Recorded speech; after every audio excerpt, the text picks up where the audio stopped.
Que estamos con esta, en realidad, primero con la lamentable noticia del fallo de la Corte de Nueva York que le daba la razón a los fondos buitres. Y yo creo que la audiencia tiene que tener, digamos, conciencia que los fondos buitres, ¿no es cierto? Se los llama buitres porque justamente compran bonos que valen muy poco en el mercado, porque justamente los países que lo han emitido tienen, digamos, grandes dificultades. Entonces están haciendo una apuesta de comprar muy barato un bono y después tratar de cobrar todo. En el caso nuestro, ¿no es cierto? Estos bonos lo compraron al 15% y estos fondos esperaban cobrar el 100%. Es interesante ver que, por ejemplo, ya ha habido fallos en la justicia de Italia, en donde se le ha dado la razón a Argentina, diciendo justamente que estos fondos sabían el riesgo que estaban corriendo. Son fondos, digamos, que para nada son ingenuos, detrás de ellos hay grandes grupos de economistas haciendo análisis, entonces compran justamente estos bonos para hacer justamente una diferencia muy grande. Y bueno, no les ha salido en el caso argentino, y no nos olvidemos que la Argentina hizo dos canjes, uno del 2005, donde entró más o menos el 76% de los acreedores, y después uno en el 2010, donde llegamos en total después al 93%. Es decir, que queda un 7% de los acreedores originarios que había en el 2001,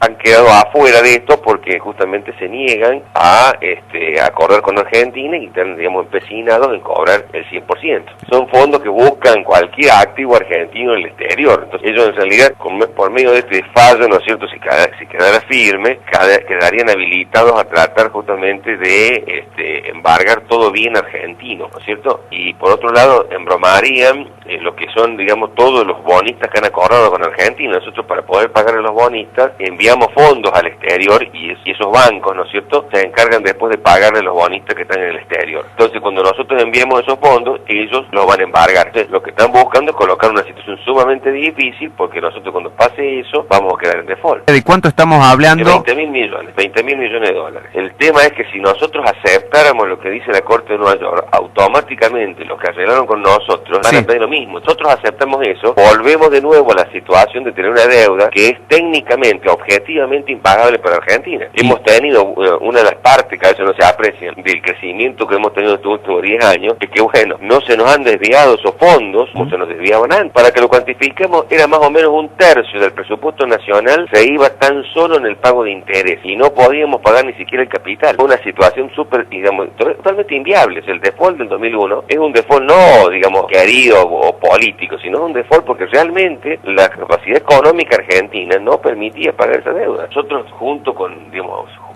casi al mismo tiempo, un poquito después de entrar justamente en el canje del 2005, nosotros arreglamos la deuda con el Fondo Monetario, que eso fueron 10.000 millones de dólares, y no se hace por razones económicas, ahí se hace por razones políticas, porque tener deuda con el Fondo Monetario significaba tener que aceptar las políticas neoliberales que nos imponían, y las políticas neoliberales sistemáticamente dicen, que por eso se llama bien la palabra ajuste, que el pueblo se tiene que ajustar para pagar la deuda, y así que tiene que tener menores salarios, tiene que consumir menos, y de ese excedente se tiene que pagar. Entonces nosotros, al pagarle el monto al Fondo Monetario, sería una acción netamente política, nos liberamos de tener que estar escuchándolo y recibiendo las presiones para hacer políticas neoliberales. Y ahí nosotros volvimos a recuperar la soberanía para poder definir nuestras propias políticas de crecimiento, y bueno, que es parte, ¿no es cierto?, de este crecimiento que tuvimos nosotros en estos 10 años. Son bonos que se han ido cambiando en infinidad, digamos, donde nosotros, digamos, ya desde el gobierno de Alfonsín, ¿no es cierto?, tenemos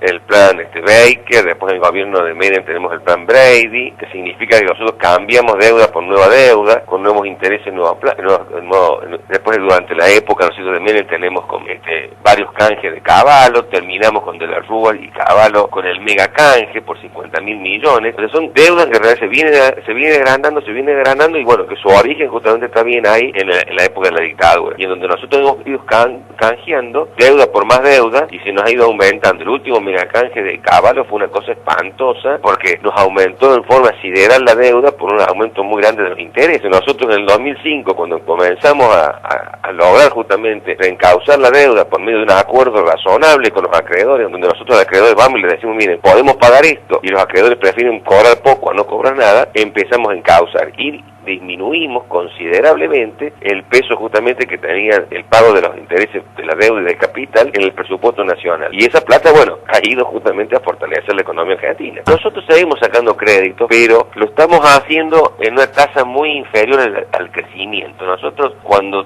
tomamos cuando asumió Kirchner en 2003, la deuda externa era el 144% del Producto Bruto argentino. Hoy en este momento la deuda externa es el 47%. O sea, por eso se habla justamente de desendeudamiento. Siempre hay que comparar la deuda con la capacidad de pago. Entonces, en comparación a la capacidad de pago que tiene Argentina, la deuda es perfectamente manejable en cuanto a sus plazos, digamos, y sus montos mensuales. Entonces, la preocupación es esto, porque una cuestión que parecía que estaba saldada, que parecía que habíamos superado este problema, con este fallo de la Corte, ¿no es cierto?, de Nueva York, vuelve de nuevo la sombra de que, bueno, se va a empezar a complicar esto, y me parece bien entonces que la Argentina anuncie que va a reabrir de nuevo la posibilidad de un canje, que esto no tiene límite de tiempo. En el 2005 y en el 2010 se abrió por un tiempo determinado. Ahora, en la medida que vayan reflexionando los acreedores y quieran entrar al canje, no van a tener ningún problema. Queda abierta para siempre. Y por otro lado, lo que también se propone es el cambio de lugar. O sea, en lugar de estar pagando, ¿no es cierto?, como decíamos recién, en otro país del mundo, pasar a pagar acá en Argentina la deuda, cosa que nadie pueda, digamos, dejar esos pagos. Es para darle seguridad a todos los que han logrado, todo lo que han aceptado en la propuesta argentina. Entonces son dos medidas importantes: abrir hasta para siempre, digamos, el canje con estos bonistas y cambiar el lugar para darle certeza que nadie vaya a embargar los fondos para pagarle a ellos. Y nos quedan dos instancias, ¿no sé? Una apelación al Pleno, porque es una parte, al Pleno de la Corte de Nueva York, en donde yo no tengo muchas esperanzas, ¿no es cierto? Una apelación a la Suprema Corte, en donde yo ahí tengo una esperanza, digamos, moderada, porque la Suprema Corte de Estados Unidos tiene una visión global. Entonces, como esta desestructuración de este arreglo que ha hecho Argentina está, digamos, mostrando un ejemplo que el gobierno, por ejemplo, de Obama no ve con buenos ojos, o sea, no ve con buenos ojos estas acciones de los fondos buitres, que son, digamos, capitales especulativos que realmente desestabilizan mucho todo el esquema internacional. Entonces, en esta visión, yo estoy confiando en que esta visión del gobierno norteamericano pueda filtrarse a la Suprema Corte, y la Suprema Corte entiende que sí, que la Argentina está haciendo una propuesta que es razonable, que no se la puede obligar a Argentina, digamos, a condenar al hambre a todo su pueblo para pagar los fondos buitres. Eso es un ejemplo para el mundo malo, porque justamente la